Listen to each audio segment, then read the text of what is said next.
আৰু অসমৰ চাহ বাগিচাক লৈ যিবিলাক কথা বতৰা চলে তাৰ বেছিভাগতে মানে ৰোমান্টিকতাটো বেছি ওপৰৰ পৰা সদায় ধুনীয়া দেখাবলৈ বিচৰা হয় চাহ বাগিচাৰ সেউজীয়াৰ পিছফালে যে কেনেকুৱা কদৰ্যময় পৰিৱেশ আছে সেইটো কেতিয়াও মানে খুব বেছি প্ৰেক্টিকেলি আলোচনা কৰা হোৱা নাই আমি ইমান দিনে ঝুমুৰ বুলি শুনি আহিছোঁ কিন্তু সেই অনুষ্ঠানটোৰ নাম দিয়া হৈছে ঝুমুৰীৰ বিনন্দিনী বুলি আমি ঝুমুৰৰ লগত কেতিয়াও এই ঝুমুৰ শব্দটোৰ একো সামঞ্জস্য বিচাৰি পোৱা নাই ঝুমুৰীৰ নহয় এই ঝুমুৰ শব্দটো আমি পোৱাই নাই কোনোদিন ঝুমুৰ এইটো ঝুমুৰ আৰু মই এটা কথা স্পষ্ট কৰি কওঁ মই সেইদিনাখনে মোৰ ফেচবুকত পেজতো লিখিছোঁ মই যে ঝুমুৰটো আমাৰ তেজ ঘাম আৰু সকলোৰ লগত জড়িত আমাৰ জীৱনশৈলীৰ লগত জড়িত আমাৰ জীৱনৰ বেদনাখিনিৰ লগত জড়িত ঝুমুৰ কৰিলে সেইটো কিন্তু প্ৰলোভন লোভ শোষণৰ লগতহে জড়িত এই বিকৃতিকৰণৰ বিৰুদ্ধে মাত মাতিব লাগে প্ৰথম কথা এইটো ঝুমেই নহয় এইটো ঝুমুৰ আমি ঝুমুৰ পাইছোঁ আপুনি গোটেই অসমৰ চাহ বাগিচাই ঘূৰক গাঁওসমূহলৈ যাওক যে ঝুমুৰ নাচে মানুহে তাতে গৈ সোধক ঝুমুৰ নে ঝুমুৰ নাচিবলৈ এদিন গুৱাহাটীত জমা কৰি এটা প্লেটফৰ্ম সাজি দিলে হৈ যাবনে নে তাৰ ছাত্ৰ ছাত্ৰীসকলক বিশ্বমানৰ Oxford Harvard Cambridge Yale university মাছাচুচেটছ university London school of economics Jawaharlal Nehru university তেনেকুৱা ডাঙৰ স্কুল কলেজত পঢ়িবলৈ সুযোগ দিব লাগিব নাছাত কাম কৰিবলৈ সুযোগ দিব লাগিব এইমছৰ ডক্টৰ বনাব লাগিব IITৰ প্ৰফেচাৰ বনাব লাগিব তেতিয়াহে বিশ্বমানৰ এটা হেৰি পাবগৈ 800খন চাহ বাগিচাবিলাকৰ পৰা আজিলৈকে 800জন ডক্টৰ ইঞ্জিনিয়াৰ ভাল প্ৰফেচাৰ ভাল শিল্পী ভাল আন্তঃৰাষ্ট্ৰীয় মানসম্পন্ন খেলুৱৈ ওলাইছেনে দিল্লীত বিক্ৰী হৈ যোৱা গায়ব হৈ যোৱা গায়ব হৈ গৈছে বহুত ল'ৰা ছোৱালী সমাজ কল্যাণ বিভাগৰ হাতত হয়তো এটা নাথাকিব পাৰে আপুনি মোৰ লগত বলক অসমৰ বাগিচাই মই গাঁৱে গৈ দেখাই দিম বহুত ল'ৰা ছোৱালী আজিলৈকে গায়ব মানে নমস্কাৰ গঠনৰ অন্য এটা অনুষ্ঠানলৈ আপোনালোকক আদৰণি জনাইছোঁ আজি আমাৰ এই অনুষ্ঠানৰ অতিথি হৈছে প্ৰভাত দাস পানিকা আৰু প্ৰভাত দাস পানিকা তোমাক আমি আদৰণি জনাইছোঁ এই অনুষ্ঠানটোলৈ নমস্কাৰ প্ৰভাত দাস পানিকা হৈছে এগৰাকী আদিবাসী লোক আৰু তেওঁ এজন আদিবাসী এক্টিভিষ্ট আৰু তেওঁ পেছাত শিক্ষক নহয় জানো হয় গতিকে প্ৰভাতক আজি মাতি আনিছোঁ এটা কথা আলোচনা কৰিবৰ কাৰণে আপোনালোকে গম পায় যেতিয়া এডভান্টেজ অসম চলি আছে আৰু পৰহিৰ দিনা নেকি পৰহিৰ দিনা ঝুমুৰ সৰুসজাই ষ্টেডিয়ামত প্ৰায় 10,000 ওচৰা-ওচৰি লোকে ঝুমুৰ নৃত্য কৰিছে আৰু সঁচাই ঝুমুৰ নৃত্য চাই অতি যিয়ে এইটো অনুষ্ঠানটো উপভোগ কৰিছে এই অনুষ্ঠানটো সঁচাকৈ ভাল লগা অনুষ্ঠান এটা অতি আকৰ্ষণীয় অনুষ্ঠান যে তাত সুন্দৰ কৰিঅ'গ্ৰাফি কৰিছে এটা ইমান সুন্দৰ এটা অনুষ্ঠান ধুনীয়া অনুষ্ঠান এটা কিন্তু এই অনুষ্ঠানটোৰ এই যিটো বাহ্যিকতা এই যে এটা মাদলৰ চাৱে যে কোবে যে ইমান আদিবাসী গাভৰু যুৱক তেওঁলোকে নৃত্য কৰিছে এইটো চাবলৈ সঁচাই বৰ ধুনীয়া কিন্তু তাৰ যিটো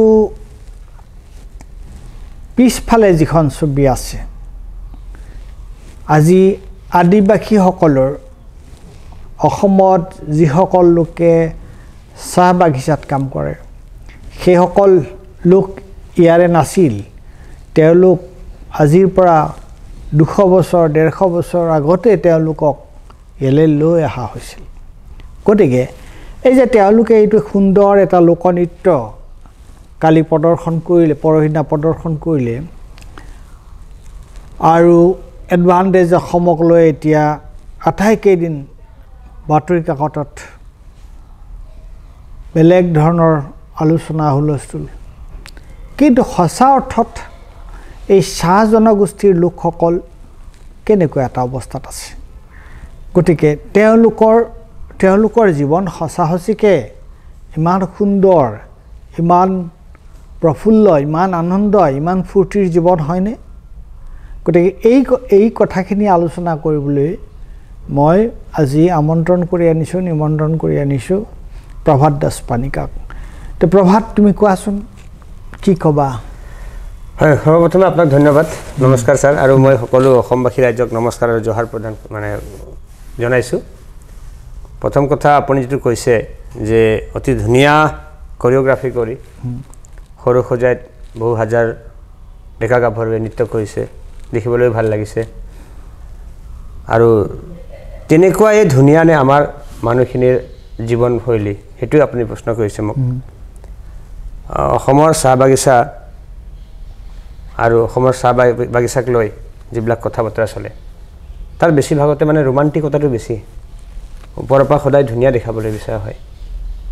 চাহ বাগিচাৰ সেউজীয়াৰ পিছফালে যে কেনেকুৱা কদৰ্যময় পৰিৱেশ আছে হেতু কেতিয়াও মানে খুব বেছি প্ৰেক্টিকেলি আলোচনা কৰা হোৱা নাই মানে অসম দেশৰ বাগিচাৰে ছোৱালী ঝুমুৰ তুমুৰ নাচি কৰোঁ ধেমালি বুলি যে গান আছে সেই গানটোৰ পিছফালে সেই ছোৱালীবিলাকে সেই ল'ৰাবিলাকে কিমান সংগ্ৰাম কৰিবলগীয়া হয় হেতু এটা মানে অতি বেদনা ভৰা এটা অধ্যায় হেতু আমি ভালদৰে আলোচনা কৰাটো উচিত আৰু সকলোৱে আলোচনা কৰাটো উচিত এতিয়া সিদিনাখনে ঝুমৰ যিটো বিশ্ব দৰবাৰলৈ ঝুমৰ নিয়াৰ যিটো মানে প্ৰগ্ৰাম হ'ল তাক লৈ মই এটা কথা প্ৰথমতে কৈ ল'ব লাগিব আমি ইমান দিনে ঝুমুৰ বুলি শুনি আহিছোঁ কিন্তু সেই অনুষ্ঠানটোৰ নাম দিয়া হৈছে ঝুমৈৰ বিনন্দিনী বুলি আমি ঝুমুৰৰ লগত কেতিয়াও এই ঝুমৈৰ শব্দটোৰ একো সামঞ্জস্য বিচাৰি পোৱা নাই কিন্তু এইটোৰ পিছফালে কিবা বিকৃতিকৰণৰ যে কিবা এটা আছে ষড়যন্ত্ৰ হেতু মই কিন্তু অনুভৱ কৰোঁ আৰু তাৰ বিষয়ে চিন্তা চৰ্চা কৰিবলৈ চিন্তাশীল লোকসকলক মই কিন্তু আহ্বান জনাম প্ৰথমতে ঝুমুৰহে হয় ঝুমৈৰ নহয় এই ঝুমৈৰ শব্দটো আমি পোৱাই নাই কোনোদিন ঝুমুৰ আৰু মই এটা কথা স্পষ্ট কৰি কওঁ মই সেইদিনাখনে মোৰ ফেচবুকত পেজতো লিখিছোঁ মই যে ঝুমুৰটো আমাৰ তেজ ঘাম আৰু সকলোৰ লগত জড়িত আমাৰ জীৱনশৈলীৰ লগত জড়িত আমাৰ জীৱনৰ বেদনাখিনিৰ লগত জড়িত আমাৰ জীৱনৰ আনুষংগিক বিভিন্ন দিশৰ লগত জড়িত কিন্তু যদি ঝুমৈৰ কৰিলে সেইটো কিন্তু প্ৰলোভন লোভ শোষণৰ লগতহে জড়িত এইটো মই স্পষ্টভাৱে ক'ব বিচাৰিম নাই তুমি বৰ গুৰুত্বপূৰ্ণ কথা এটা কৈছা যে যিকোনো লোকসংস্কৃতি লোককৃষ্টি সেইটো মানুহৰ জীৱনৰ পৰা উঠি অহা বস্তু গতিকে ঝুমুৰ যিবোৰ সাধাৰণতে মাটিৰ লগত জড়িত জীৱনৰ লগত জড়িত গতিকে চাহ জনগোষ্ঠীৰ আদিবাসী জনগোষ্ঠীৰ তেওঁলোকৰ তুমি যিটো কথা ইমান সুন্দৰকৈ কৈছা অতি স্পষ্টকৈ কৈছা যে তেওঁলোকৰ মাটিৰ ঘাম তেওঁলোকৰ দেহৰ ঘাম তেওঁলোকৰ ৰক্ত তেওঁলোকৰ কষ্ট তেওঁলোকৰ অবৰ্ণনীয় যিটো জীৱন সেইবিলাক আছে ঝুমুৰত নহয় জানো আছে গতিকে এটি কলিচা ঘন শিরিষের নিচে চা গাছের মাঝে মাঝে হাড় ভাঙা কাম করি কত যতনে হাইরে শিরিষ তোর কথা জানে কজনে এটি ঝুমৰৰ একটা গান আছে মানে ঘন শিৰিষৰ মাজত তলত চাহ বাগিচাৰ মাজে মাজে আমি যে হাড় ভাঙা কাম কৰোঁ সেই হাড় ভাঙা কামৰ বিষয়ে কিমান মানুহে জানে এইটো ঝুমুৰৰ গীত সেই ঝুমুৰটোক কিন্তু ঝুমৈৰ কৰি পেলাইছে এইটো মই আজি আপোনাৰ অনুষ্ঠানটোৰ জৰিয়তে মই সকলোকে আহ্বান জনাম এই বিকৃতিকৰণৰ বিৰুদ্ধে মাত মাতিব লাগে প্ৰথম কথা এইটো ঝুমেই নহয় এইটো ঝুমুৰ আমি ঝুমুৰ পাইছোঁ আপুনি গোটেই অসমৰ চাহ বাগিচাই ঘূৰক গাঁওসমূহলৈ যাওক যে ঝুমুৰ নাচে মানুহে তাতে গৈ সোধক ঝুমুৰ নে ঝুমৈৰ এইটো ঝুমুৰ গতিকে এই বিকৃতকৰণটো ঠিক কথা হোৱা নাই একেবাৰে হোৱা নাই মই প্ৰতিবাদ কৰোঁ এইটো একেবাৰে প্ৰতিবাদ প্ৰথম কথা তুমি কৈছা যে এই ঝুমৈৰ বোলা বস্তু এটা নাই ঝুমৈৰ শব্দটো নাই আমি পোৱা নাই এইটো ঝুমুৰ আৰু এইটো এই বিকৃতকৰণটো তুমি প্ৰতিবাদ কৰোঁ তাৰপিছত ছাৰ বিশ্ব দৰবাৰলৈ ঝুমৈৰ তেওঁলোকে ঝুমৈৰ কৈছে মই ঝুমুৰ বুলিয়ে কৰোঁ আপুনি এটা জাতিক এটা বৃহত্তম এটা অংশক অসমীয়া জাতিৰ আপুনি বিশ্ব দৰবাৰলৈ নিব বিচাৰিছে তেতিয়াহ'লে কি দিব লাগিব নাচিবলৈ এদিন গুৱাহাটীত জমা কৰি এটা প্লেটফৰ্ম সাজি দিলে হৈ যাবনে নে তাৰ ছাত্ৰ ছাত্ৰীসকলক বিশ্বমানৰ Oxford Harvard Cambridge Yale university মাছাচুচেটছ university London school of economics Jawaharlal Nehru university তেনেকুৱা ডাঙৰ ডাঙৰ স্কুল কলেজত পঢ়িবলৈ সুযোগ দিব লাগিব নাছাত কাম কৰিবলৈ সুযোগ দিব লাগিব এইমছৰ ডক্টৰ বনাব লাগিব IITৰ প্ৰফেচৰ বনাব লাগিব তেতিয়াহে বিশ্বমানৰ এটা হেৰি পাবগৈ দৰবাৰ এখন পাবগৈ তেওঁলোকে বিশ্বমানৰ এখন মঞ্চ পাবগৈ আজি মই চেলেঞ্জ কৰিব বিচাৰিছোঁ চৰকাৰখনক তেওঁলোকে এই ঝুমুৰৰ অনুষ্ঠানটো বাগিচাই পৰ্দা পাতি দেখুৱাইছে দেখুৱাইছে কিছুমান ঠাইত বহুত ঠাইত দেখুৱাইছে তেওঁলোকে যিমান পাৰে প্ৰচাৰ কৰিছে ঠিক আছে আপোনালোকে এইটোও প্ৰচাৰ কৰক যে কিমানগৰাকী ছাত্ৰ ছাত্ৰীক তেওঁলোকে ধুনীয়া ধুনীয়া ইউনিভাৰ্চিটি পঢ়াৰ কাৰণে সুযোগ দিছে তেওঁলোকৰ কি ৰোড মেপ আছে ভৱিষ্যতে কিমান ছাত্ৰ ছাত্ৰীয়ে প্ৰায় 800মান চাহ বাগিচা আছে প্ৰায় 800খন চাহ বাগিচাবিলাকৰ পৰা আজিলৈকে 800জন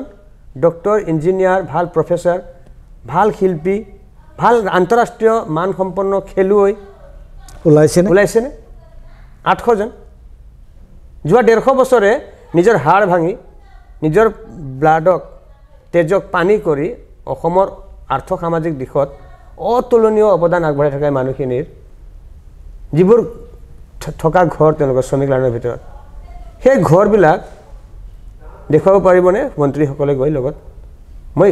আজি চেলেঞ্জ কৰি বিচাৰিছোঁ অসমৰ সমাজ কল্যাণ বিভাগৰ মন্ত্ৰীজনক আমাৰ জনগোষ্ঠীয় যিসকল নেতা আছে চৰকাৰখনত যিসকল MLA আছে মন্ত্ৰী আছে পল্লৱলোচন দাস ৰূপেশ গোৱালা সঞ্জয় কিষাণ ৰামেশ্বৰ তলি তেওঁলোকক মই চেলেঞ্জ কৰিব বিচাৰিছোঁ মই লগত থাকিম আমাৰ এটা টিম থাকিব লগত বলকচোন তেওঁলোকে ভিডিঅ' কৰক ৰিপৰ্টাৰ লোক দুজনমান ড্ৰপ আউট ষ্টুডেণ্ট আটাইতকৈ বেছি কৰ হয় কোনটো ছেকশ্যনৰ পৰা আটাইতকৈ বেছি ড্ৰপ আউট ষ্টুডেণ্ট ওলায় তেওঁলোক মই চেলেঞ্জ কৰিব বিচাৰিছোঁ এইটো ৰিপৰ্ট তেওঁলোকে দেখাওকচোন বাগিচাই দেখাওকচোন আটাইতকৈ বেছি হিউমেন ট্ৰেফিকিঙৰ কবলত পৰা ল'ৰা ছোৱালীখিনি কোনখিনি দিল্লীত বিক্ৰী হৈ যোৱা গায়ব হৈ যোৱা ছাৰ গায়ব হৈ গৈছে বহুত ল'ৰা ছোৱালী সমাজ কল্যাণ বিভাগৰ হাতত হয়তো এটা নাথাকিব পাৰে আপুনি মোৰ লগত বলক অসমৰ বাগিচাই মই গাঁৱে গৈ দেখাই দিম বহুত ল'ৰা ছোৱালী আজিলৈকে গায়ব মানে সিহঁতে ক'ত গ'ল নাপাত্তা কোনেও গমেই নাপায় ঘৰৰ মানুহে গম নাপায় জীয়াই আছে নে মৰি গৈছে এতিয়া সেইবোৰ সমস্যাত জৰ্জৰিত মানুহখিনিক আপুনি এদিন গুৱাহাটীত আনি নচুৱাই দিব তেওঁলোকক হোটেলত ৰাখিলা তেওঁলোকক পইচা দিলা পইচাখিনিনো কাৰ যি পইচা যে তেওঁলোকৰ ওপৰত খৰচ কৰিছে বা ভৱিষ্যতে দিম বুলি কৈছে 25,000কে দিম বুলি যে কৈছে সেই টকাখিনিতো ৰাইজৰে টকা দেশৰ ৰাইজৰ টকা আমি নিউজ পাইছোঁ যে আকৌ বোলে এইটো সপ্তাহৰ ভিতৰতে নে কোনোবা দিন বোলে অসম চৰকাৰে 1850 কোটি টকা ঋণ ল'ব অথচ এটা মানে সংস্কৃতিক চমক দিবৰ কাৰণে প্ৰায় 90 কোটিমান টকা তেওঁলোকে খৰচ কৰিছে টকাখিনিতো আমাৰে টকা কোনোবা মুখ্যমন্ত্ৰী বা কোনোবা মন্ত্ৰী বিধায়কৰ দৰমহা পাতৰ টকাটো নিদিয়ে তেওঁলোকৰ নিজৰ উপাৰ্জনৰ ব্যক্তিগত পইচাটো নিদিয়ে ৰাইজৰ টকা গতিকে সেইটোৱে এই যে আপুনি সুধিছে মানে ঝুমুৰৰ নিচিনা ধুনীয়া নে জীৱন আপুনি বলক চাহ বাগিচাবিলাকত মই মহিলা মানুহক জমা কৰি দেখুৱাম 100 গৰাকীৰ ভিতৰত আপুনি 95 গৰাকীক ৰক্তহীনতাত ভুগি থকা মহিলা পাব চাহ বাগিচাৰ ভিতৰত বিধৱা মহিলাৰ সংখ্যা চালে আপোনাৰ চকু কপালত উঠি যাব ইমানেই বিধৱা মহিলা আছে পুৰুষখিনিক যদি আজি ভালদৰে অধ্যয়ন কৰা যায় মই ডাঠি ক'ব পাৰোঁ যদি ভালদৰে অধ্যয়ন কৰা যায় ভাৰতীয় পুৰুষৰ গড় আয়ুসতকৈ চাহ বাগিচাৰ পুৰুষ শ্ৰমিকৰ গড় আয়ুসৰ যিটো হেৰি কম হ'ব বয়সটো কম হ'ব এইটো খাটাং এটা মানে ডাঠি ক'ব পাৰোঁ মই আৰু এটা কথা মানে হস্পিটেল যিবিলাক আছে চাহ বাগিচাৰ ভিতৰত আপুনি প্ৰত্যেকখন চাহ বাগিচালৈ যাওক নিৰপেক্ষভাৱে যদি আপুনি সোধা মানে প্ৰশ্ন কৰে শ্ৰমিকক কোনো এখন চাহ বাগিচাৰ শ্ৰমিকেই মানে আপোনাৰ চাহ বাগিচাৰ স্বাস্থ্য ব্যৱস্থাক লৈ সুখী নহয় চাহ বাগিচাৰ স্কুলবিলাক তেওঁলোকে তাত প্ৰাথমিক যে যিখিনি তোমাৰ স্বাস্থ্যৰ সেৱা সেইখিনি পায় জানো তেওঁলোকে নাপায় মই নিজে চাইছোঁ বহুত চাহ বাগিচাত টেকনিচিয়ান এজন নাই ব্লাড টেষ্ট কৰাৰ ব্যৱস্থাটো নাই আজিকালিতো সকলো বেমাৰৰ কাৰণে ব্লাড টেষ্ট কৰিবই লগা হয় ব্লাড টেষ্ট কৰাৰ ব্যৱস্থাটো নাই কফ টেষ্ট কৰিব নোৱাৰে তেওঁলোকে কিবা কাৰণ যদি ষ্টুল ইউৰিন যদি টেষ্ট কৰিব লাগে সেইটো বহুত দূৰ যাব লাগিব টকা খৰচ কৰি তাৰ ওপৰত যিখিনি সাধাৰণ চিকিৎসা দিয়ে সেইখিনিক লৈও আপুনি শ্ৰমিকক সোধক একেবাৰে মুঠেও সন্তুষ্ট নহয় মই নিজে বহুত চাহ বাগিচাৰ মাজত থাকোঁ মোৰ যিটো ঘৰ বহু কেইখন চাহ বাগিচাৰ ওচৰত মোৰ ঘৰ আপোনাক মই আৰু এটা কথা সুধিব বিচাৰিছোঁ মানুহৰ জীৱনৰ এটা ডাঙৰ মানে বিষয় হৈছে ন্যায় আজি বহুত এটা ঘটনা মই ক'ব পাৰিম চূড়ান্ত মানে মানৱতাক লজ্জিত কৰা ধৰণৰ ঘটনা মানে যে আইনৰ দৃষ্টিত সকলো সমান হ'ব লাগে যে ন্যায় পাব লাগে কিবা এটা অপৰাধ কৰিলে কমিউনিটিটোৰ বিৰুদ্ধে বা কাৰোবাৰ বিৰুদ্ধে কিবা অপৰাধ কৰিলে তেওঁলোকে তুমি কৈছে জাষ্টিস পাব লাগে ন্যায় পাব লাগে ন্যায় যে ডেলিভাৰ হ'ব লাগে এইটো বেছিভাগ ক্ষেত্ৰতে হোৱা নাই মই আপোনাক মইনা নায়কৰ নামটো ক'লোঁ মইনা নায়ক বুঢ়া ছোৱালীগৰাকী লেপেট কটা চাহ বাগিচাত মেচিনত সোমাই তাইৰ চুলিখিনি চালেৰে সৈতে উভালি গৈছিল এইটো ডাঙৰ ঘটনা এটা হৈছিল প্ৰতিবাদ কৰিছিল আপোনাক মই কওঁ ছাৰ এই মইনা নায়কৰ ঘটনাটোত চূড়ান্ত অৱহেলাৰ পৰিণতি হয় কিন্তু এই ঘটনাৰ পিছতো চাহ বাগিচাখনৰ কোম্পানীৰ মালিককটো বাদে দিয়ক মেনেজাৰ এজনকো গ্ৰেপ্তাৰ কৰা হোৱা নাছিল কিন্তু একো নহ'ল ছোৱালীজনীক চিকিৎসা কৰাইছে বা কাৰ গাফিলতিৰ কাৰণে এইটো হ'ল তেওঁলোকে কোনো মানুহ তাৰ কাৰণে হেৰি নহ'ল একো মানে পানিছমেণ্ট একো নাপালে জবাবদিহি কোনোও নহ'ল চিকিৎসা কৰাইছে চিকিৎসাটো কৰাবই লাগিব ন সেইটোতো খাটাং কথা কৰাবই লাগিব কিন্তু তাৰ সেই ঘটনাৰ কাৰণে যে ছোৱালীজনী যে ইমান বেয়াকৈ এটা অন্যায়ৰ মুখামুখি হ'ল তাৰ কাৰণে যে শাস্তি পাব লাগে অৱহেলা কৰা মানে কোনো শাস্তি নাপালে কিন্তু মই আপোনাক উদাহৰণ দিব পাৰিম বহুকেইটা এক পুৱা চাপাত চুৰ কৰক কোনোবা শ্ৰমিকে ফেক্টৰীৰ পৰা মামৰে ধৰা এক টুকুৰা লোহা চুৰ কৰক তেওঁলোকে জেলত পঠাই দিব কেছ দি জেলত পঠাই দিয়ে কিন্তু এই ছোৱালীজনী ইমান ডাঙৰ ঘটনা হৈ গ'ল তাই কিন্তু ন্যায় নাপালে শাস্তি নহ'ল কিন্তু এনেকুৱা বহুত ঘটনা আছে বহুকেইটা আপোনাৰ এই গোলাঘাট যোৰহাট যিটো জিলাত কিছুদিন আগতে এই বিষাক্ত চুলাই সেৱন কৰি যে বহু মানুহ মৰিছিল 150মান মানুহ মৰি গৈছিল মই গৈছিলোঁ তেতিয়া তাত হয় 150মান মানুহ যে মৰি গৈছিল বহুত শিশু অনাথ হৈছিলে সেই ঘটনাটোৰ লগত জড়িত লালিগুড়ৰ ব্যৱসায়ী ধনী মাৰৱাৰী কাৰোবাৰ কিবা হ'ল নে একো নহ'ল 150 মানুহৰ জীৱন গুচি গ'ল মদ খায় গোটেই পৃথিৱীৰ মানুহে মদ খায় অসমৰ সকলো জাতি জনগোষ্ঠীৰ মানুহে মদ খায় চাহ বাগিচাৰ মানুহেও মদ খায় কিন্তু বিষাক্ত মদ কেনেকৈ খাব পালে খালে এসপ্তাহৰ ভিতৰত 150 মানুহ মদ খাই মৰিলে সেইটো ঘটনাটো ভালদৰে বিচাৰ হ'ব লাগিছিল ন ইয়াতকৈ আৰু কি অন্যায়পূৰ্ণ ঘটনা হ'ব সেইবিলাকৰ কোনো বিচাৰ হোৱা নাই গতিকে এই মানুহখিনিয়ে ন্যায়টোও নাপায় যেতিয়া কিবা এটা তেওঁলোক কিবা এটা অন্যায়ৰ তেওঁলোক সন্মুখীন হয় যে তেওঁলোকে কোনোদিন ন্যায় নাপায় বেছিভাগ ক্ষেত্ৰতে পোৱা নাই কিমান দৌৰিব তেওঁলোকে আৰু নোৱাৰে আৰু পোৱা নাই আৰু এতিয়া এইখিনিয়ে কথা আপুনি বিশ্ব দৰবাৰলৈ আমাৰ সংস্কৃতিৰ কিবা এটা বস্তুক বিকৃত কৰি লৈ গৈছে নচুৱাইছে ঝুমুৰক লৈ আমাৰ একো আপত্তি নাই সেই ঝুমুৰক নাচিবলৈ অহা আমাৰে ভাই ভনী দাদা ককাহঁতে বাইদেউহঁতে আহিছে তেওঁলোকলৈ আমাৰ একো আপত্তি নাই ঝুমুৰৰ বিষয়ে সকলোৱে জানিছে ভাল কথা কিন্তু ইয়াৰ পিছফালৰ যিটো ৰাজনীতি সেইটো যদি আমি নুবুজো আৰু ইয়াৰ পৰা যে কোনে লাভ উঠাব বিচাৰিছে আৰু কেনেকৈ লাভ উঠাব বিচাৰিছে সেইখিনি যদি নুবুজো তেতিয়াহ'লে আমি কিন্তু এই গোলামীৰ পৰা মুক্তি নাপাম নাই এইটো এনেকুৱা নেকি কথাটো যে আজি তোমাৰ 2026 নিৰ্বাচন আহি আছে হয় বিধানসভাৰ নিৰ্বাচন আহি আছে গতিকে এই বিধানসভাৰ নিৰ্বাচনৰ আগে আগে আৰু চাহ জনগোষ্ঠীৰ যিটো অসমত চাহ জনগোষ্ঠীৰ সংখ্যাটো যথেষ্ট হয় গতিকে তেওঁলোকক শাসকীয় দলটোৱে তেওঁলোকক হাত কৰিবৰ কাৰণে এই ধৰণৰ কথাবোৰ কৰিছে নেকি হয় নিশ্চিতভাৱে সেইটোৱে একমাত্ৰ কথা তাৰ বাহিৰে বেলেগ একো কথাই নাই একমাত্ৰ সেইটোৱেই উদ্দেশ্যই সেইটো আপুনি চাহ জনগোষ্ঠী বুলি কৈছে যদিও মই আদিবাসী মূলৰ বুলি কওঁ ঠিক আছে বাৰু আদিবাসী মূলৰ এই মানুহখিনিৰ ভোটটো লোৱাটোৱেই প্ৰধান উদ্দেশ্য এতিয়া এডভান্টেজ আছাম বুলি তেওঁলোকে কৈছে আৰু অসমক মানে অতি বিকশিত কৰাৰ দুৱাৰ দলি কিবা কিবি নাম দিছে মই আহ্বান জনাব বিচাৰিছোঁ চৰকাৰক যে পুঁজিপতিসকলক মাটি আবণ্টন দিয়াৰ আগতে আপোনালোকে এই মানুহখিনিৰ নামত মাটিৰ পট্টা দিয়ক যেনেকৈ বিশ্ব ৰেকৰ্ড কৰিলে 8,000 মান 9,000 মান মানুহ নচোৱালে একেলগে সিমানমান মানুহক মাটিৰ পট্টা দি পেলাই আপোনালোকে ৰেকৰ্ড কৰক বিশ্ব ৰেকৰ্ড কৰক সেইটো এটা বিশ্ব ৰেকৰ্ড সেইটো এটা বিশ্ব ৰেকৰ্ড সেইটো এটা বিশ্ব ৰেকৰ্ড হ'ব আৰু সেইটো বিশ্ব ৰেকৰ্ড পাৰ্মানেণ্ট হ'ব মানুহৰ কাৰণে চিৰস্থায়ী সুখ আনি দিব চিৰস্থায়ী সুখ আনি দিব ছাৰ সেইটোৱে আৰু মই অকল এইটো নকওঁ যে অকল আদিবাসী মূলৰ এই মানুহখিনিকে পতা দিয়ক বুলি নকওঁ মই অসমৰ সকলো জাতি জনগোষ্ঠীৰ ভূমিহীন দুখীয়া লোকক পতা দিয়ক বিশ্ব ৰেকৰ্ড কৰি দিয়ক তুমি অতি সুন্দৰ কথা কৈছা যে এদিন তেনেকুৱাকৈ তেওঁলোকক চাহ বাগিচাৰ পৰা ইয়ালৈ লৈ আনি তেওঁলোকক ভালদৰে ৰাখিছে বুলিয়ে ধৰিছোঁ হোটেলত ৰাখি তেওঁলোকক কিবা এটা মাননি দি তেওঁলোকৰ কাৰণে এটা নৃত্য প্ৰদৰ্শন কৰা হ'ল হাজাৰ হাজাৰ লাখ লাখ মানুহে নৃত্যটো চালে আৰু আমি সকলোৱে হাত চাপৰি মাৰিলোঁ মই নিজৰো চাই ভাল লাগিছে মই চাই বেয়া লগা নাই হাত চাপৰি মাৰিলোঁ আৰু ইয়াৰ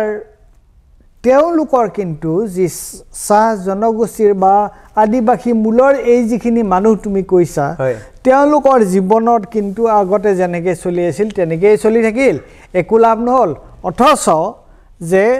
2026 যি নিৰ্বাচন আহিছে তাত যাতে তেওঁলোকে ভোটটো পায় এই ধৰণৰ এটা ভুলাই সেইটোৱে নেকি এইটো মূল কথা মইতো কৈছোঁ ছাৰ প্ৰধান উদ্দেশ্য সেইটোৱেই আটাইতকৈ দুখ লগা কথাটো কি জানেনে এই ঝুমুৰ বিনন্দিনী বুলি তেওঁলোকে যিটো অনুষ্ঠান কৰিলে তাত মুখ্য অতিথি হিচাপে আছিলে আমাৰ দেশৰ প্ৰধানমন্ত্ৰী আৰু দেশৰ প্ৰধানমন্ত্ৰীয়ে নিজকে চায়ৱালা বুলি কয় তেওঁ কয় যে তেওঁ বহু বছৰ চাহ বিক্ৰী কৰিছিল তেওঁ চাই পে চৰ্চা বুলি অনুষ্ঠানো কৰিছিল সেইগৰাকী প্ৰধানমন্ত্ৰীয়ে কিন্তু সিদিনাখন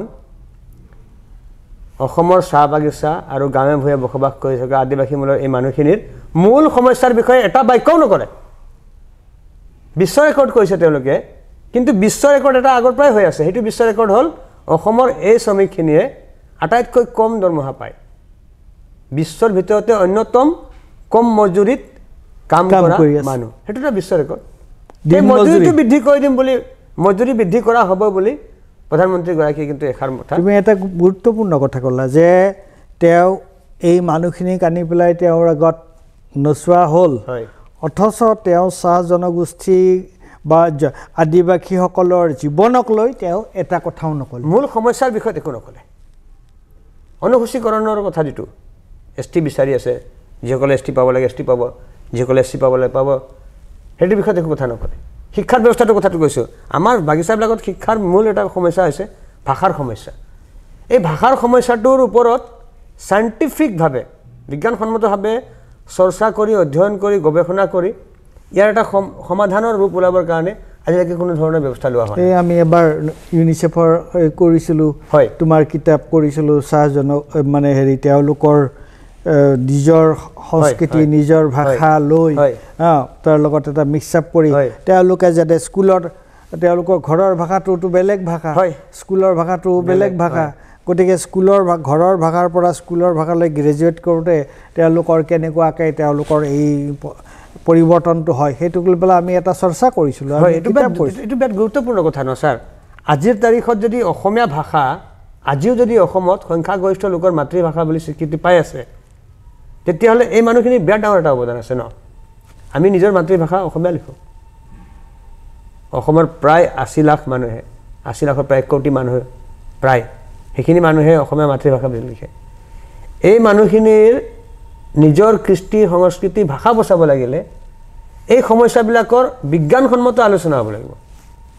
গৱেষণা হ'ব লাগিব তাৰ কাৰণে এক্সপাৰ্ট কমিটি বনাব লাগিব আৰু তাৰ কাৰণে আটাইতকৈ গুৰুত্বপূৰ্ণ কথাটো হৈছে চৰকাৰৰ সদিচ্ছা থাকিব লাগিব চৰকাৰৰ সদিচ্ছাৰ অবিহনে ৰাজনৈতিক সদিচ্ছাৰ অবিহনে কোন ধৰণৰ সমস্যা সমাধান নহয় কিন্তু মই যদি কওঁ যে চৰকাৰত এতিয়া অলপ আগতে তুমি নাম কৈ গৈছা চৰকাৰততো চাহ জনগোষ্ঠী যথেষ্ট সংখ্যক মানে যথেষ্ট নহ'লেও কিছু সংখ্যক মানুহটো আছে এইখন চৰকাৰটোতো আছে তেওঁলোকৰ ভূমিকাটো কি আজি তুমি তেলিৰ কথা আমি যদি কওঁ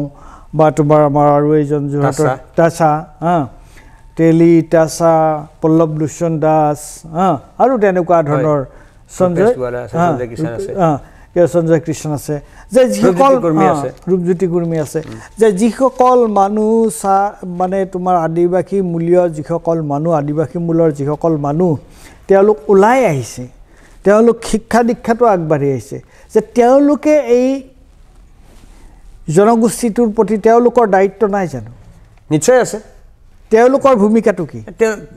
আমাৰ ভোট লৈ আমাৰ কাম কৰিম বুলিতো আহিছে তেওঁলোকৰ ভূমিকা আমি একেবাৰে নিৰ্বিকাৰ দেখা পাইছোঁ আজি কিছু 2 মাহমান আগত কেগৰ ৰিপৰ্ট ওলাইছে স্যাৰ কেগ CAG ৰিপৰ্টে কৈছে যে 376খনমান চাহ বাগিচা একজেক্ট নাম্বাৰটো মোৰ মনত নাই প্ৰায় 376খনমান চাহ বাগিচাত চিকিৎসক নাই আৰু কেগেই কৈছে যিবিলাক মানে এই চাহ শ্ৰমিকসকলৰ কল্যাণৰ কাৰণে যিবিলাক পৰিকল্পনা আঁচনি লোৱা হৈছে চৰকাৰৰ তৰফৰ পৰা সেইবিলাকৰ বেছিভাগেই ফ্লপ হৈছে বেছিভাগেই দুখীয়া মানুহখিনিৰ জীৱনত কোনো ধৰণৰ মানে এইবোৰ ব্যৰ্থ হৈছে বুলি কেগে কৈছে মোৰ মোবাইলত PDF-টো আছে মই ডাউনলোড কৰি তেনেকৈ কাগজ বনাই অনা নাই কিন্তু তাতে মই পঢ়িছোঁ গোটেইখিনি 148 পৃষ্ঠাৰ মই ৰিপৰ্টটো পঢ়িছোঁ তাতে কৈছে কেগে যে বেছিভাগ মানে আঁচনি ফ্লপ গৈছে 376খন মানে প্ৰায় আধা চাহ বাগিচাত চিকিৎসকেই নাই আৰু কেগে কৈছে যে টকা যিখিনি আবণ্টন কৰা হৈছিলে বা যিমানখিনি ধৰিব লাগিছিল সিমানখিনি টকা মোকলাই দিয়া হোৱা নাই বা যিখিনি টকা আহিছে তাৰে বেছিভাগ টকা কিন্তু খৰচ হোৱা নাই খৰচ কৰিবলৈ ব্যৰ্থ হৈছে তো কেগটোতো আমাৰ ব্যক্তিগত মানে অনুষ্ঠান নহয় কেগ হৈছে কেন্দ্ৰীয় চৰকাৰৰ অনুষ্ঠান এটা তেওঁলোকৰ ব্যৰ্থতাটো উদঙাই দিছে তো বিশ্ব দৰবাৰলৈ জাতি এটাক আপুনি এদিন ঝুমৰ নচাই ফেলে নিব নোৱাৰে যদি মূল সমস্যাবিলাক সমাধান নকৰে তেওঁলোকৰ শিক্ষা তেওঁলোকৰ স্বাস্থ্য তেওঁলোকৰ প্ৰসূতি যি সমস্যা এই সমস্যাবোৰ সন্দৰ্ভত যদি একো চৰকাৰে যদি কোনো সেইবিলাকৰ স্থায়ী সমাধানৰ কাৰণে কোনো ব্যৱস্থা লোৱা নাই তেতিয়াহ'লে কেৱল ঝুমুৰ নচাই দিলেই হৈ যাবনে নহ'ব কেতিয়াও নহ'ব ছাৰ মূল সমস্যা সেইকেইটাই মই বাৰে কৈছোঁ মূল সমস্যাকেইটা কি মূল সমস্যাটো স্বাস্থ্য উপাৰ্জন একেবাৰে কম ছাৰ 250 টকাত আজিৰ যুগত 2025 চনত একবিংশ শতিকাত মানুহে 250 টকাত হাজিৰা কৰি আছে অসমৰ চাহ বাগিচাত আৰু যিটো নেকি সাধাৰণভাৱে যিটো নিম্নতম মজুৰি তাতকৈ বহুত কম এইটো কেগৰ ৰিপৰ্টেও কৈছে যে ৰাজ্য চৰকাৰখনে মানে মিনিমাম ৱেজ এক্টটোত মানে আপোনাৰ আলোচনা কৰি প্ৰদান কৰাৰ ক্ষেত্ৰত ব্যৰ্থ হৈছে বুলি কেগৰ ৰিপৰ্টে কৈছে তাৰপিছত আপুনি মানে তেওঁলোকৰ যিটো জীৱন ধাৰণৰ মান যিবিলাক শ্ৰমিক লাইনত যিবিলাক ঘৰ আছে শ্ৰমিক বসবাস কৰা যিবিলাক ঘৰ আছে যিবিলাক পায়খানা ঘৰ আছে বেছিভাগৰে অৱস্থা বেয়া মই গৈ দেখিছোঁ বেছিভাগ ব্যৱহাৰ অনুপযোগী মই যে মানুহ ঢুকাইছিলে যোৰহাটত তেতিয়া মই তাত গৈছিলোঁ ঘৰে গৈছিলোঁ দেখিছোঁ কি ব্যৱস্থাৰ মাজত তেওঁলোকৰ আছে কেনেকুৱা ধৰণৰ অৱস্থাৰ মাজত আছে আৰু চাহ বাগানত তেওঁলোকৰ বিশেষকৈ বাগানবোৰটো দেখিবলৈ ধুনীয়া কিন্তু যেই আমি গৈ পেলাই এই শ্ৰমিক লাইনত সোমাওঁ তাত কিবা এটা নিৰাশ হতাশা ডিপ্ৰেশ্যন তেনেকুৱা গোটেই পৰিৱেশটোৱে তেনেকুৱা বেলেগ দুনিয়া আছে এখন বেলেগ পৃথিৱী এখন স্বাধীন ভাৰতৰ ভিতৰত এখন মানে পৰাধীন দেশ নিচিনা এইবিলাক একেবাৰে দুখ লগা কথা ভাৰতৰ আটাইতকৈ আদিম নিবাসী মানুহখিনি এটা সময়ত ব্ৰিটিছে তেওঁলোকক উন্নয়নৰ নামতেই শোষণ কৰিলে নিজৰ মাটিৰ পৰা তেওঁলোকক এলাইনেশ্যন কৰিলে এতিয়াও কিন্তু উন্নয়নৰ কথাই কোৱা হৈছে এতিয়াও উন্নয়নৰ কথা কৈয়ে বাৰে প্ৰজন্মৰ পিছত প্ৰজন্ম মানুহখিনিক কিন্তু বণ্ডেড লেবাৰ কৰি ৰখা হৈ আছে আৰু মই আপোনাৰ এই অনুষ্ঠানটোৰ জৰিয়তে মানে মই আহ্বান জনাব বিচাৰিম নতুন জেনেৰেশ্যনৰ যিখিনি মানুহ আছে আমাৰ এই জনগোষ্ঠীৰ মাজৰ পৰা যিখিনি নতুন জেনেৰেশ্যন ওলাই আহিছে তেওঁলোকক মই মানে তেওঁলোকে 25,000 টকাটো পাব বুলি ফালে খুব ফূৰ্তি কৰি সিদিনা কথা বতৰা কোৱা মই দেখিছোঁ দুটা বিষয়ত মোক লাজ লাগিছে বিষয়টো প্ৰথম বিষয়টো আজিৰ যুগতো আমি 25,000 টকাৰ কাৰণে অতিপাত ফূৰ্তি হ'ব লগা আছে 25,000 টকা পাম বুলি ফালে কেনেকুৱা এটা অভাৱ মানে 25,000 টকাটো কি একোৱে নহয় আজিৰ যুগত কিন্তু সেই 25,000 টকাটো পাব বুলি আমাৰ ভাই ভনীসকল ফূৰ্তি হৈছে তাৰ পিছফালৰ কাৰণটো কি তাৰ পিছফালৰ কাৰণটো হৈছে চূড়ান্ত ধৰণৰ অভাৱ নহয় জানো আৰু এই চূড়ান্ত ধৰণৰ অভাৱ মানুহখিনিয়ে কেনেকৈ ভোগ কৰিছে এই চূড়ান্ত ধৰণৰ অভাৱ মানুহখিনিয়ে ভোগ কৰিছে অৰ্গেনাইজড লুটৰ দ্বাৰাই অৰ্গেনাইজড ৱেত কৰি থকা এক্সপ্লইটেশ্যনৰ দ্বাৰাই একেবাৰে সংগঠিতভাৱে কোম্পানী চাহ কোম্পানী আৰু চৰকাৰসমূহে কৰি থকা শোষণৰ কাৰণেহে এই ল'ৰা ছোৱালীখিনি বা এই মানুহখিনিয়ে সদায় এটা সাংঘাতিক ধৰণৰ অভাৱত ভুগি আছে আৰু সেইকাৰণে 25,000 টকাটোকে বহুত টকা বুলি ভাবিছে তাত তেওঁলোকৰ দুখ নাই তেওঁলোকৰ ভুল নাই নতুন যুগত তেওঁলোকে একো নাপায় তেওঁলোকৰ অভাৱ বহুত আছে আৰু উপাৰ্জন হোৱাৰ ৰাস্তাটোও নাই ন স্যাৰ গতিকে এনেকৈ 25,000 টকা দিছে কিবা এটা কৰাৰ কাৰণে আহিছে 25,000 টকা পাই তেওঁলোকৰ মনত ফুটি হৈছে টকাখিনিতো আৰু বেলেগৰ নহয় ন আমাৰে টকা ন দেশৰ ৰাইজৰে টকা চৰকাৰৰ টকা বুলি কিবা বেলেগ টকা নাথাকেতো স্যাৰ টকাখিনিতো ৰাইজৰ টকা আপুনি ঋণ ল'লেও কিবা ল'লেও সেই ঋণখিনিতো ৰাইজেই মাৰিব টেক্স ভৰিব চবতে টেক্স ভৰিব আছে আমি GST বহুত ভৰি থাকিব লগা হৈছে গতিকে সেইটো কথাটো মই ক'ব বিচাৰিছোঁ মানে সেইটো লাজ লগা কথা এটা যে আজিৰ যুগতো আমি 25,000 টকা এটাৰ কাৰণে মানে বহুত বহুত টকা বুলি ভাবিব লগা হৈছে যিখিনি সময়ত 25,000 টকাৰ মানুহে একো টকা বুলি নাভাবে মানে যিসকলৰ আছে তেওঁলোকে তো এটা ইমান ডাঙৰ এটা মানে সংগঠিত শোষণৰ বিৰুদ্ধে নতুনকৈ পঢ়া শুনা কৰি ওলাই অহা যদি এই জেনেৰেশ্যনটোৱে অৰ্থনীতি ৰাজনীতি সকলোকে ভালদৰে সূক্ষ্মভাৱে পৰ্যবেক্ষণ কৰি এই চাহ বাগিচাৰ কটা বেৰৰ যিটো কটা তাৰৰ বেৰ থাকে যে চাৰিওফালে গড়ালৰ নিচিনা চাৰিওফালে ঘেৰি ৰখা হৈ যায় এইটোৰ পৰা যদি ওলাই আহিব আমি ইচ্ছা নকৰোঁ বা যুঁজটো নকৰোঁ তেতিয়াহ'লে কিন্তু প্ৰজন্মৰ পিছত প্ৰজন্ম আমি এনেকৈ গোলাম হৈ থাকিম এতিয়া সেইটোৱেতো চলি আছে ন সেইটোৱে চলি আছে দুখ লগা কথা এইটো চলি আছে আজি কিমান বছৰ ধৰি সেইটোৱে চলি আছে আৰু বেছিভাগ জনা শুনা মানুহ হৈ হুজুৰ কৰি চলি আছে এইটো এটা দুখ লগা কথা সেইকাৰণে মই আহ্বান জনাব বিচাৰিছোঁ শিক্ষিত চামক নতুন চামক যে টকাবিলাক আমাৰে হয় দেশৰ ৰাইজৰ টকা হয় সকলো জাতি জনগোষ্ঠীৰ মানুহৰ টকা হয় তাত যদি আমি ক'ৰবাত কিবা এটা কৈ টকা পইচা পাইছোঁ এইটো কাৰোবাৰ দয়া পোৱা নাই আমি বৰং যিখিনি পাব লাগিছিলে সেইখিনি একোৱেই পোৱা নাই এইটো কাৰো 8,000 মান যে ল'ৰা ছোৱালী নাছিলে স্যাৰ ডেকা গাভৰু নাছিলে তাৰ ভিতৰত মোকতো সন্দেহ আছে বহুত তাৰ ভিতৰত বহুত ড্ৰপ আউট ষ্টুডেণ্ট আছে যিমান পঢ়িব পাব লাগিছিল সেইটো বয়সত সিমান পঢ়িবলৈ তেওঁলোকে পোৱা নাই ঘৰৰ অভাৱত পোৱা নাই অৰ্থনৈতিক অভাৱত পোৱা নাই নাই তুমি আজি যিখিনি কথা ক'লা হয় মানে আমাৰ প্ৰগ্ৰামটো এতিয়া আমি শেষ কৰিব লাগিব হয় কিন্তু তুমি যিটো স্পিৰিটত যি সুন্দৰভাৱে গোটেই কথাখিনি দাঙি ধৰিলা যে প্ৰথম কথাটোৱে হৈছে ঝুমেৰ বোলা কোনো এটা বস্তু নাই ঝুমেৰ বুলি কোনো এটা কথা নাই এইটো ঝুমুৰ এই যিটো বিকৃতকৰণ তুমি সেইটোৰ বিৰোধিতা কৰিছা আৰু তাৰপিছত তুমি যিটো কথা কৈছা যে এদিন তেওঁলোকক কেনেকুৱাকৈ গুৱাহাটীলৈ লৈ আহি হোটেলত ৰাখি এই নাচটো কৰিলে দেখিবলৈ ভাল কিন্তু তেওঁলোকৰ আজি বছৰ ধৰি তেওঁলোকৰ যিবিলাক মৌলিক যিবোৰ সমস্যা সেই মৌলিক সমস্যাবোৰ সমাধান নকৰি এনেকুৱাকৈ আনি দেখুৱাৰ তাৰ মাটিৰ ওপৰত অধিকাৰ নিদিয়াকৈ আৰু তুমি সেই কথাকেইটা কৈছা এটা হৈছে যে তেওঁলোকৰ প্ৰথম কথাটো হৈছে তেওঁলোক স্বাস্থ্য শিক্ষা তাৰপিছত তোমাৰ উপাৰ্জন জীৱিকা আৰু মাটি তেওঁলোক তুমি কৈছা যে এওঁলোকে আহিছে বাহিৰৰ পৰা তেওঁলোকক এতিয়া মুখৰ কথাতে তেওঁলোকে ইনভেষ্ট কৰাৰ কথা কৈছে ইয়াত আৰু তেওঁলোকে মুখৰ কথাতে তেওঁলোকে হাজাৰ বিঘা মাটি পাব আৰু সেই মাটিৰ পৰা আৰু কি জানি চাহ বাগানৰ চাহ শ্ৰমিকেই উচ্ছেদিত হ'ব দুলু চাহ বাগিচাত আমি চাই থৈছোঁ স্যাৰ কাছাৰ জিলাৰ দুলু চাহ বাগিচাত যিটো কৰি থৈছে ইয়াৰ আগতেই JCB লগাই পুলিচ মিলিটাৰী লগাই আঁঠু কাঢ়ি শ্ৰমিকে প্ৰাৰ্থনা কাকুতি মিনতি কৰিছে তাৰপিছতো শুনা নাই সেইটো আমি পাহৰি যোৱা নাই নহয় সচেতনখিনিয়ে পাহৰি যোৱা নাই আৰু মই আহ্বান জনাম কোনো পাহৰিব নালাগে মই ভাবোঁ যে আজি তুমি যিখিনি কথা ক'লা মই মূলতঃ তোমাৰ কথাখিনি শুনিছোঁ যে এই কথাখিনিয়ে আচলতে চাহ বাগানে লৈ যোৱাটো দৰকাৰ তেওঁলোকেতো দেখুৱাইছে তোমাৰ এই ঝুমুৰৰ নৃত্য কিন্তু মই ভাবোঁ যে তেওঁলোকৰ জীৱনৰ লগত এইবোৰ কথাৰহে বেছি গুৰুত্ব আছে এইবোৰ কথাহে আচলতে চাহ বাগানে কথাখিনি তুমি যিখিনি কথা ক'লা সেইখিনিহে তেওঁলোকৰ ওচৰলৈ লৈ যাব লাগে তেওঁলোকে নিৰ্বাচন আহিছে গতিকে নিৰ্বাচনৰ আগত তেওঁলোকক এটা টোপ দিবৰ কাৰণে এই ধৰণে আহিছে যাতে তেওঁলোকে বাকী তেওঁলোকৰ জীৱনৰ সমস্যাবোৰ পাহৰি গৈ তেওঁলোকে এই জাষ্ট 25,000 টকা আৰু এইটো সুবিধাৰ কাৰণে তেওঁলোকে চব পাহৰি যায় ঝুমুৰ বিনন্দিনী বুলি তেওঁলোকে যিটো অনুষ্ঠান পাতিছে মোৰ বোধেৰে সেই অনুষ্ঠানটোৰ আটাইতকৈ দুখ লগা কথা এইটোৱেই যে